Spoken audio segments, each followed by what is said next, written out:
Hoje eu vou te mostrar uma parada que você não deve fazer no JavaScript e no TypeScript.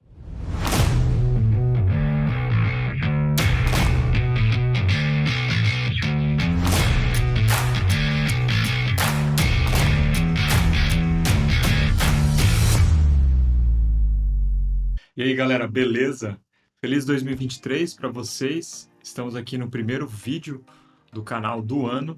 A gente está só começando, né, pessoal? Estamos com quase 30 mil inscritos aqui, mas esse é só o começo. E espero que você fique aqui comigo, né? Durante esse ano a gente vai aprender muita coisa, vai falar muito de TypeScript, vai falar de Python também e vai falar sobre Clojure, né, que é a linguagem que, como vocês sabem, eu estou estudando e vou dar uma disciplina de programação funcional. Então, eu vou trazer aqui para o canal programação funcional também. E antes da gente começar o vídeo, eu queria falar para vocês que a gente tem uma promoção do livro Arquitetura Limpa na Prática. Então, a promoção é espetacular. Você que não tem o livro ainda, não pode perder. Por quê? O que acontece? Eu coloquei 20% de desconto no livro, então ele está de R$ 250 por R$ 200. É o mesmo preço de lançamento. E, além disso, agora os cursos bônus você vai ter acesso por tempo indeterminado, né? Então, os cursos sempre tiveram acesso de 1 ano, mas agora eu liberei o acesso indeterminado. Então você pode fazer os cursos que a gente tem lá com tranquilidade. Então, se você ainda não conhece, né, o livro está à venda aqui no Hotmart. Então eu queria só mostrar para vocês, né? Aqui é o livro em si, tá? Então o PDF está aqui, o EPUB está aqui, o MOB está aqui, se você gosta de Kindle, então você pode baixar o livro, né, e ler em PDF, em EPUB ou no formato do Kindle. E aqui estão todos os cursos que vêm com bônus, né? Então, tem um curso aqui de arquitetura limpa teórico, tá? Que tem aqui mais de 15 aulas, né? Depois, o curso de arquitetura limpa prática, que eu desenvolvo uma API web usando TypeScript com arquitetura limpa e com TDD, né? Então, aqui são mais de 20 aulas também. Depois tem a imersão arquitetura limpa, que foram 3 aulas que eu dei aqui no YouTube no lançamento do livro. Então, essas aulas, elas estão divididas aqui, porque elas são bem grandes, né? E não coube em 3 arquivos aqui. Então, elas estão divididas em várias partes aqui, mas são 3 aulas. A primeira está com 5 partes, a segunda está com 3 partes e a terceira está com 4 partes.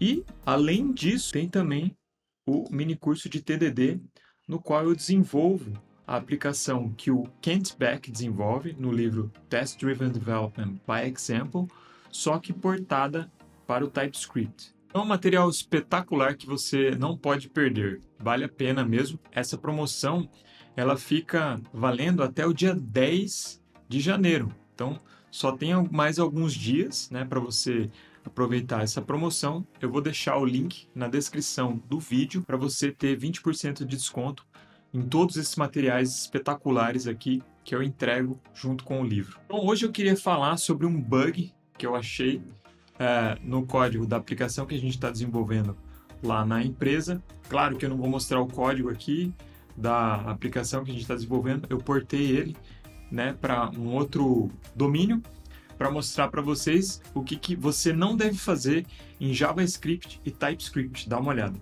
Então, isso aqui é uma coisa muito importante de você saber, principalmente quando você está desenvolvendo uma API, tá? Utilizando TypeScript ou utilizando o JavaScript com o Node. Então é o seguinte, né? Deixa eu explicar para vocês o que está acontecendo aqui, né? Eu portei a aplicação que a gente está desenvolvendo para um outro domínio aqui. Obviamente não ia mostrar código da aplicação que a gente está desenvolvendo lá na empresa. Então, o que acontece? Digamos que a gente quer desenvolver aqui uma função, tá? Eu coloquei dentro de uma classe, mas poderia ser uma função separada. Essa função recebe um vetor de custos, tá? Imagina que é uma aplicação de finanças pessoais e você tem vários tipos de gasto, né? Então, tem gasto com alimentação, gasto com educação, gasto com transporte, gasto com entretenimento, gasto com compras. E esse gasto, né, eu tenho uma interface aqui que diz qual que é o tipo desse gasto, né, e a quantia que foi gasta, tá certo? Então a gente tem esses tipos aqui, são 5 tipos. E o que acontece? Imagina que a gente quer agrupar, tá, os gastos por esses tipos, né? Então a gente vai ter lá com alimentação, quais são os gastos que eu fiz com alimentação. A gente quer agregar, né, todos os objetos do tipo cost lá por tipo de custo, tá? Então eu tenho um caso de teste aqui, né, para ficar mais simples de entender qual que é o comportamento que eu estou querendo.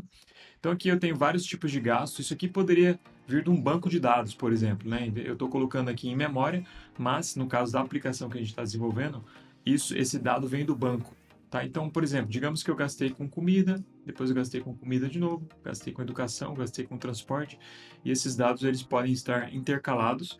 E a gente quer uma coisa desse tipo, tá? A gente quer uma função que eu dou os gastos aqui intercalados, né, de vários tipos, e eu quero agregá-los por tipo, né? Então vai ter lá, por exemplo, food, né, o gasto com alimentação. Aqui eu quero todos os gastos com alimentação agregados, né? Então aqui vai ser um vetor, né, com vários aqui objetos do tipo cost, né? Então eu tenho esse objeto aqui do tipo cost, que tem o tipo e o amount, e esse objeto aqui do tipo cost, cujo type é food, né? Então ele está agregando aqui todos os custos com food e colocando nesse vetor, certo? Então, como que eu desenvolveria isso?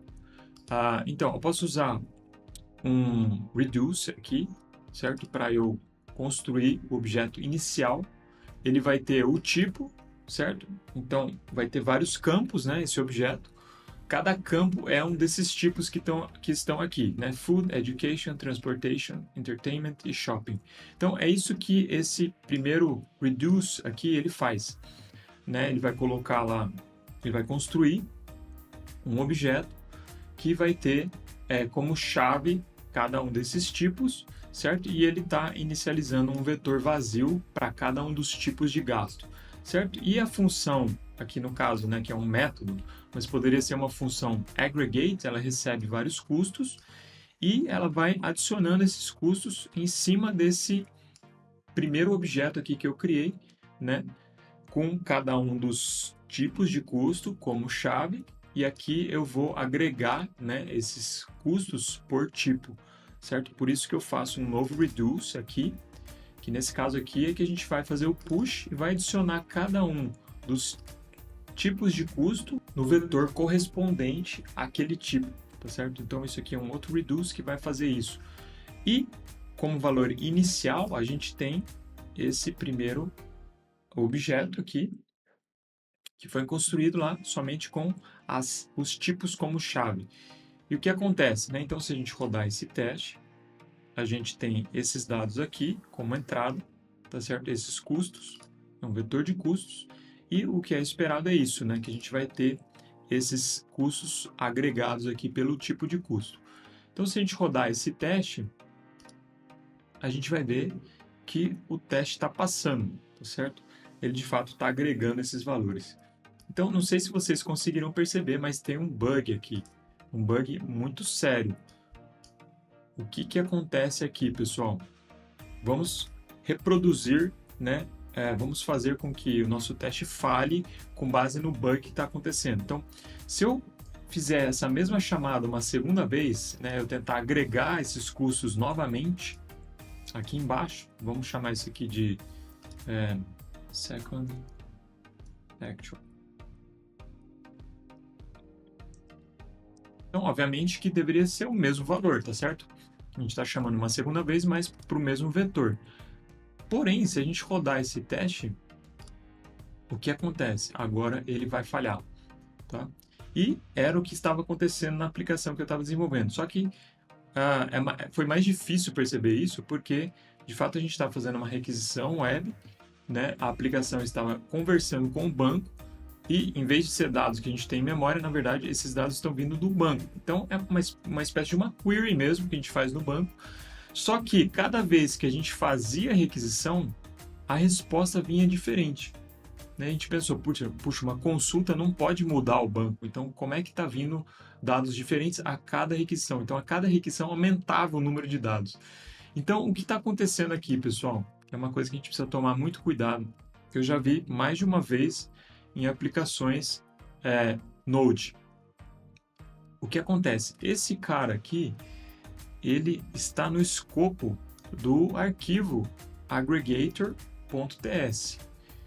Então, de certa forma, o escopo dele é meio global, é o escopo do arquivo. Quando ele carrega o arquivo, ele vai rodar isso aqui uma vez.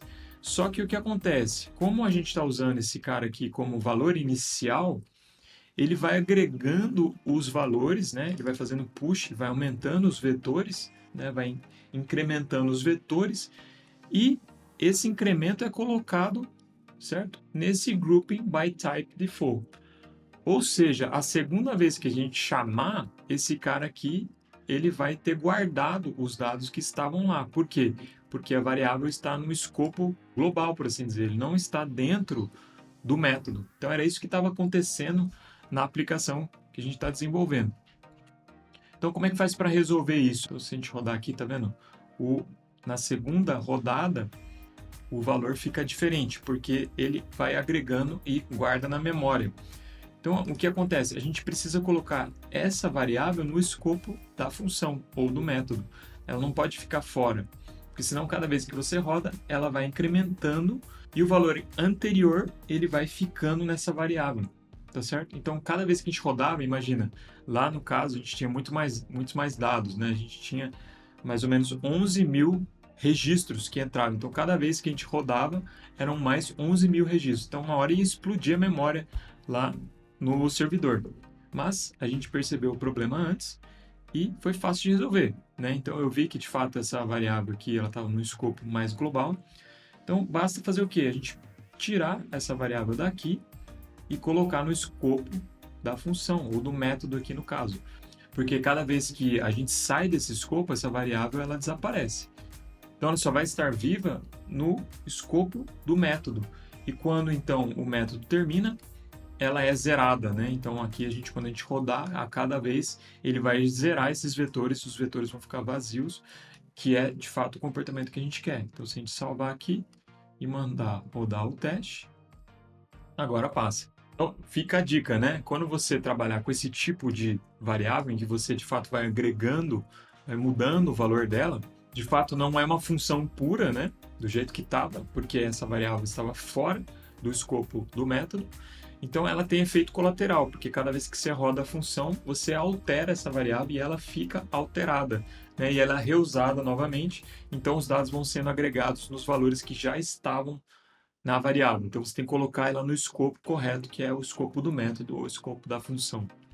Então era isso, galera. Espero que tenha ficado claro aqui esse problema, que você tem que tomar cuidado, porque de fato quando você está rodando uma API web, ela fica rodando lá no servidor. Se você tem coisas no escopo mais global, cada vez que você roda uma função que agrega alguma coisa nessa variável, ele vai ficar agregado e ele vai ficar aumentando de valor enquanto está rodando a API lá no servidor. Claro, se você restartar a API, ele vai limpar, né, essa variável. Mas o correto é o quê? Ela estar no escopo de onde ela é utilizada, para que ela seja reinicializada toda vez que você rodar a função ou o método. Então era isso, galera. Não deixe de aproveitar a promoção do livro Arquitetura Limpa na Prática. O pessoal curtiu mesmo, quem comprou. De fato, tem vários testemunhos aqui das pessoas que gostaram do livro, que realmente se beneficiaram do livro e dos cursos bônus que vêm com o livro. E entre hoje e ontem, né, eu lancei a promoção ontem, já mais de 120 pessoas se beneficiaram dessa promoção e compraram o livro. Então, corre lá, que eu te espero lá dentro. Então era isso, fiquem com Deus, feliz 2023, a gente está só começando, fique com a gente e até o próximo vídeo.